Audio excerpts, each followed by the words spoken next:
Les Paul. And we know it's a reissue because it says right here, 1960. Does it sound like a 1960 Les Paul? You know what? Being I was just born in 1960, I don't think I would have been able to ascertain what I was listening to. This is the profile of a rock star. This is called a roadmap. Can you read that? No, I'm not in focus. This is a roadmap for dummies. And this could be like kind of like my tiger beat pose. Plug in the producer mic, Will.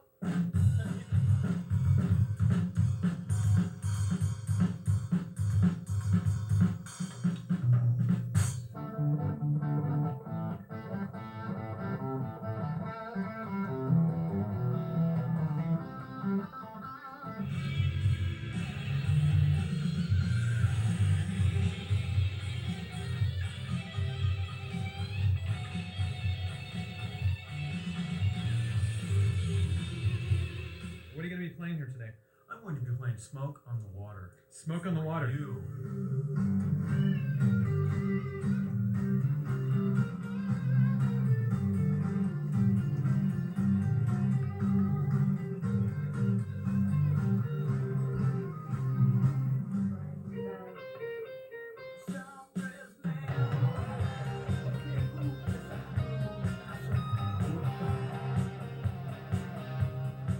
Boom.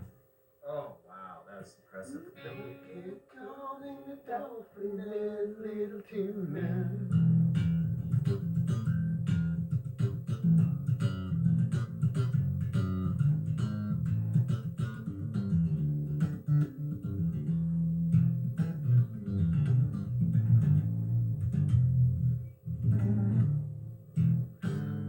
You're such an intimidating presence.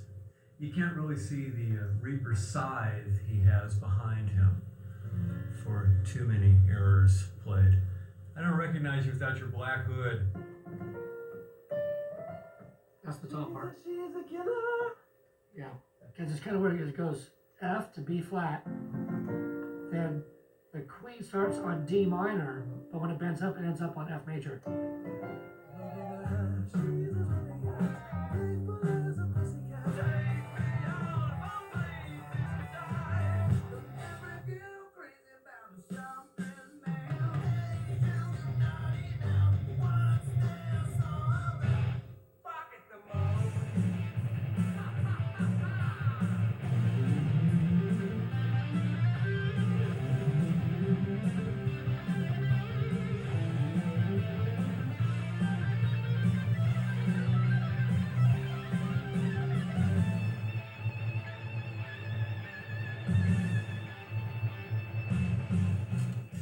Stream.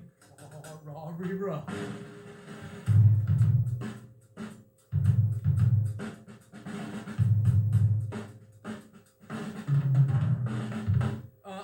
Wardrobe makeup to Scott Dugdale's trailer, please. For all you people listening at home.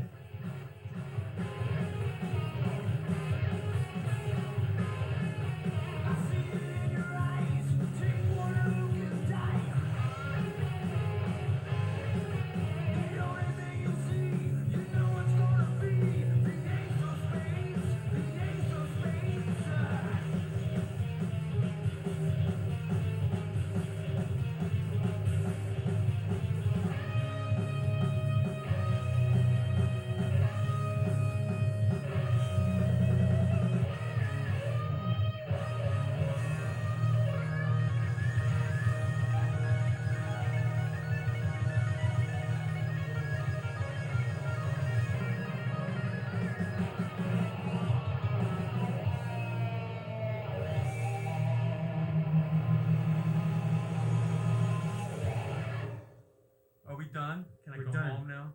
You can go home for today, but only for today. Okay. Little tuna. If you do, it will be awful cruel. Let's waste more time, little tuna.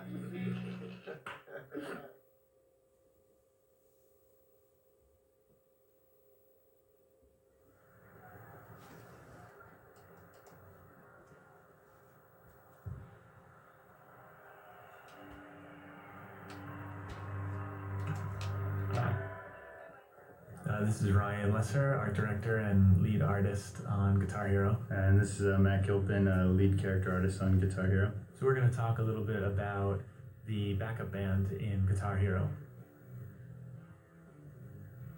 So Matt did these drawings as well as the model. So this is a singer. He's a little over 3,000 polys. He has a lot of polys in his face because he's going to be opening his mouth and singing. He eventually just became a basically metal singer. Yeah, we wound up going with sort of the 80s Battle of the Bands kind of guys. They've all got the black tees and the gauntlets and the white Reebok high tops and stuff. Total throwback from our childhood. So this drawing was done by Jennifer Lesser. She was originally slated to be one of the guitarists, but we wound up not using that genre. She came back as a singer, which everyone really loved, especially once we saw the mocap on top of her. She looks really, really hot. She was fun to model. Yeah, she's definitely got like a pretty rock and roll vibe. Headband, dreads, ripped up jeans. She's pretty good looking.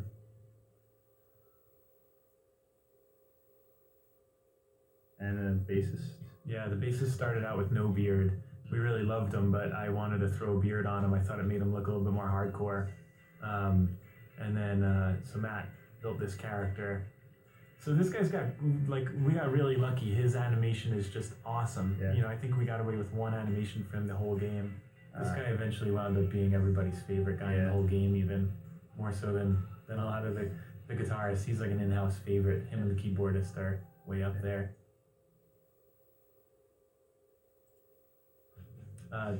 Drummer was drawn by Matt and of course modeled by Matt. He did all the characters. Yeah, he's just a beefy member of the band, like muscular. Yeah, you can tell from the band that we were trying to exaggerate proportions on characters, which we obviously did in the Heroes as well, but you know, we wanted the sort of hot dog, tall skinny bassist and the hamburger, short, squat drummer guy. Headband is essential. Yeah, headband and wristbands. Yeah, here's Larry, the keyboardist. Yeah. He's only in the band because he's the cousin of the drummer. This guy is awesome. Yeah. If we had the time, we would have made him a Guitar Hero unlock where you could play guitar with him. He's just super awesome.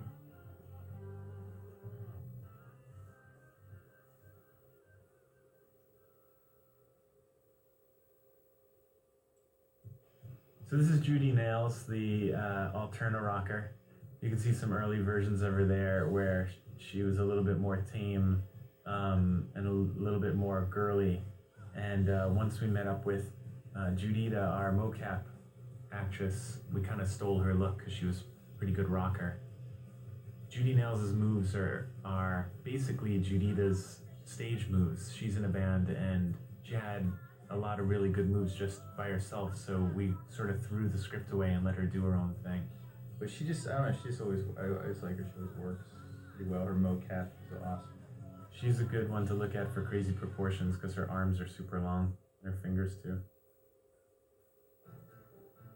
So this is Clive Winston, our classic rocker. He went through a lot of iterations, but in the end we wound up going with a sort of bell-bottomed classic rocker. Definitely a blend of a lot of old school rock and rollers, but kind of made him our own, gave our own slant to him.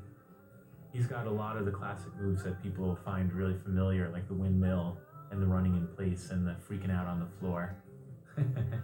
One of the guys here accidentally put Judy Nails' animation on him, so he's doing a little prance.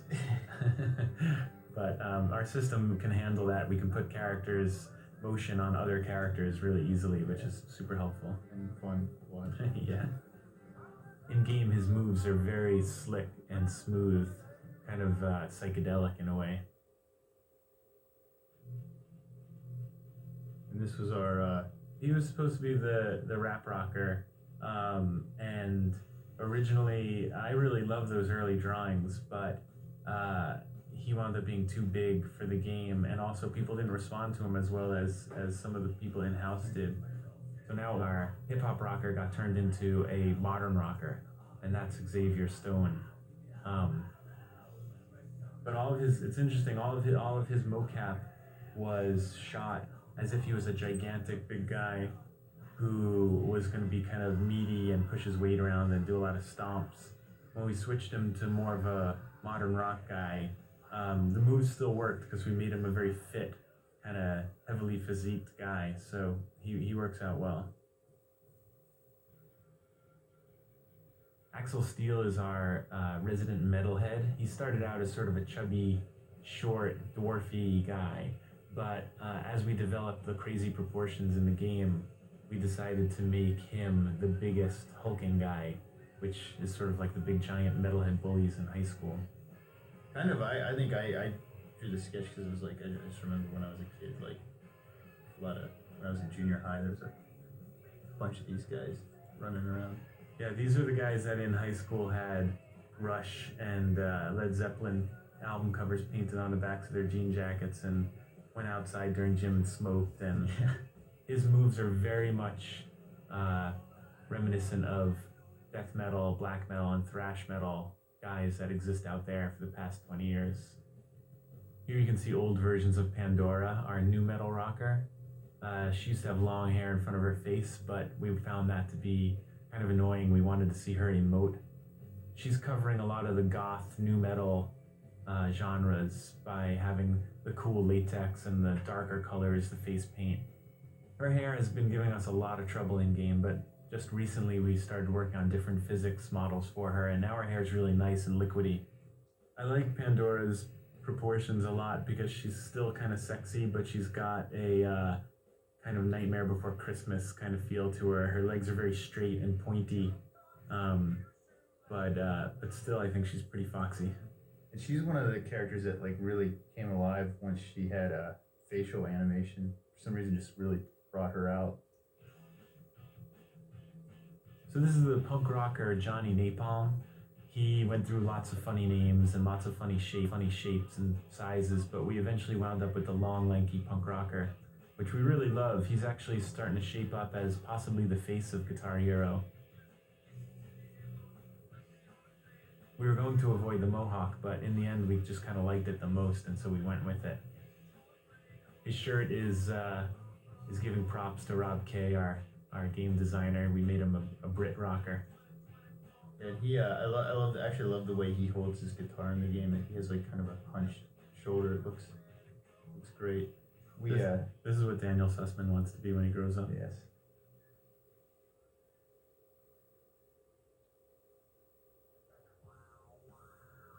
Here's the crazy hair metal guy. We wound up naming him Izzy Sparks, actually after Izzy here in the audio department at Harmonix.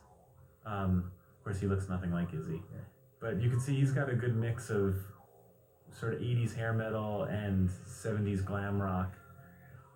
But he's got the classic hair metal face paint and the kind of long mullet, hairsprayed mullet.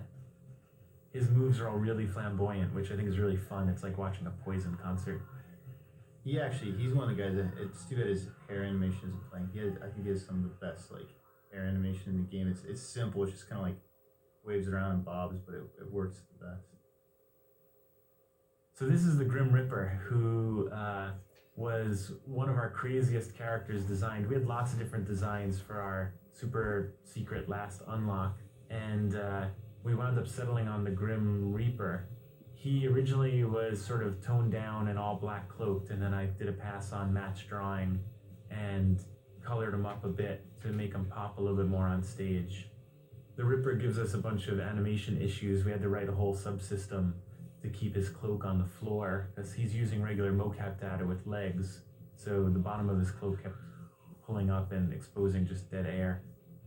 And he's takes in the tradition of a lot of older video games where the boss actually has a set of moves from all the other characters in the game.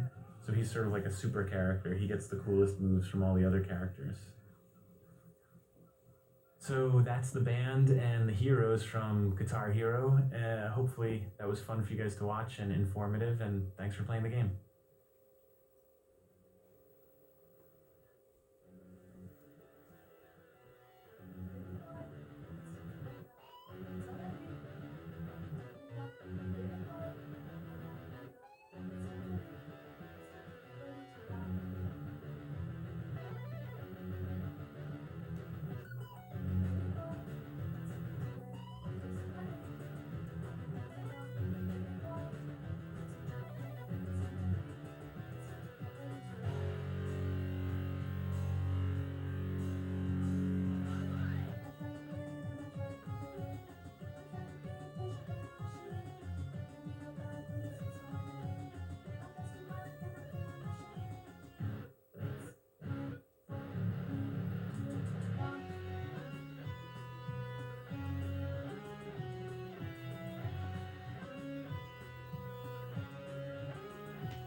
Hi, this is Ryan Lesser, art director at Harmonix and lead artist on Guitar Hero.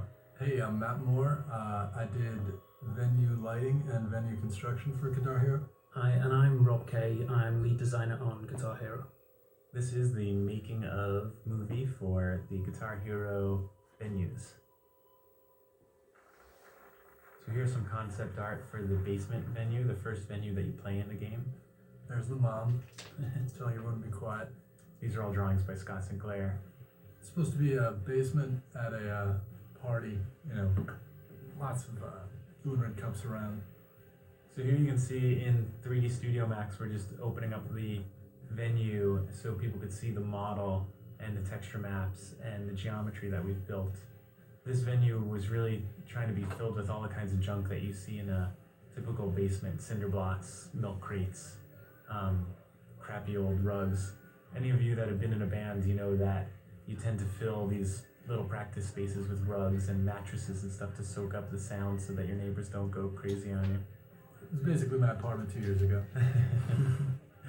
There's a bunch of interactive elements in all of our venues to show you how well you're doing. The basement was sort of a challenge because we want to have good feedback for how the player's doing in every venue. In this venue, you know, we have the furnace and the washing machine, both of which start going hippity hop when you're doing really awesome. And Yeah, when you get in a great state, the windows behind the band show police arriving. right. Police lights.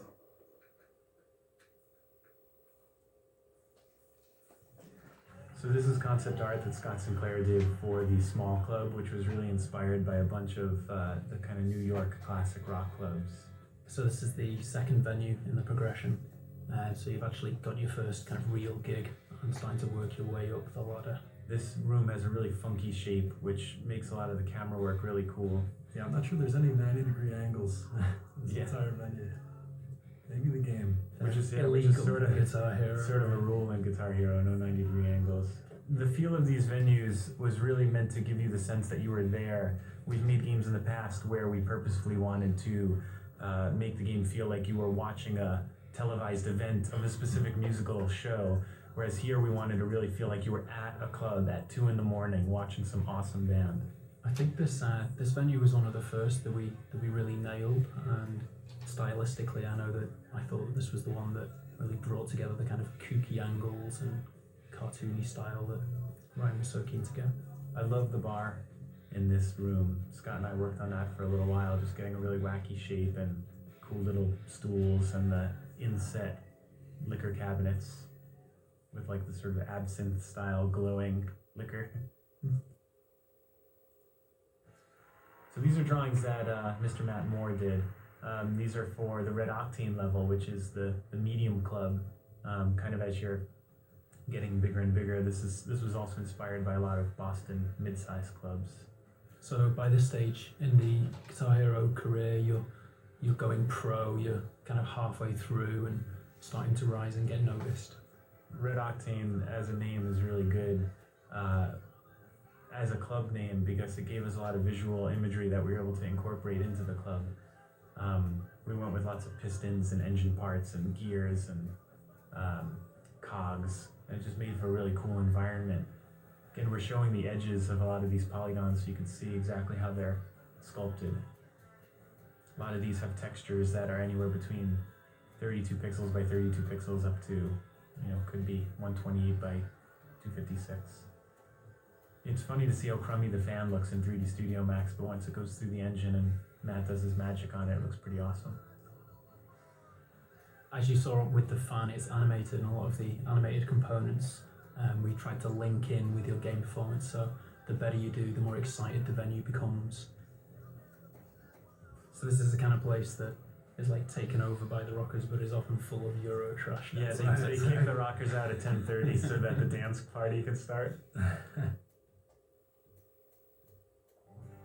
This is the theater. This is sort of a revamped old theater turned into a modern rock club. There's a bunch of these up in the Northeast for sure. This could be my favourite venue actually. I think the lighting here is awesome. The whole thing kind of comes together as a rock show in it. Yeah, for a long time this was absolutely the worst venue we had, and then all the guys on the venue team just totally brought it up, and now it's probably one of the best. Yeah, I think this was the last that everybody really worked on, and we sort of hit our stride. There's a good example of a venue where we were able to like let loose with our style. There's a lot of totally unrealistic stuff in here. The skull balconies and the purple smoke that's very kind of old, cartoony looking. The big gigantic wall of speakers in the background. This venue was the first time that we experimented with less traditional special effects like the cartoony smoke. This one we started off doing regular particle systems, but eventually transitioned into something I wanted to try, which was more geometric, exaggerated shapes. So this is the Toxic Fest, which is sort of an outdoor giant show with skaters and those giant buses that have big video screens in them. And This is one venue that's gone through a bunch of changes. It was originally supposed to be daytime, and it's sort of become sunset now. Is that only outdoor venue? yeah. We tried to stay away from outdoor venues, mostly because most of our design was centered around the kind of cool lighting you can do at a rock show. And if it was a outdoor show that happened to be during the day, we would lose a lot of those tools that we had at our disposal. There's the skate half pipe, where in game there's a really funny model and a really funny animation. It's like a single model with a single animation of this guy doing just tons and tons of 360s and stuff. Tony Hawk, eat your heart out. Yeah. Yeah.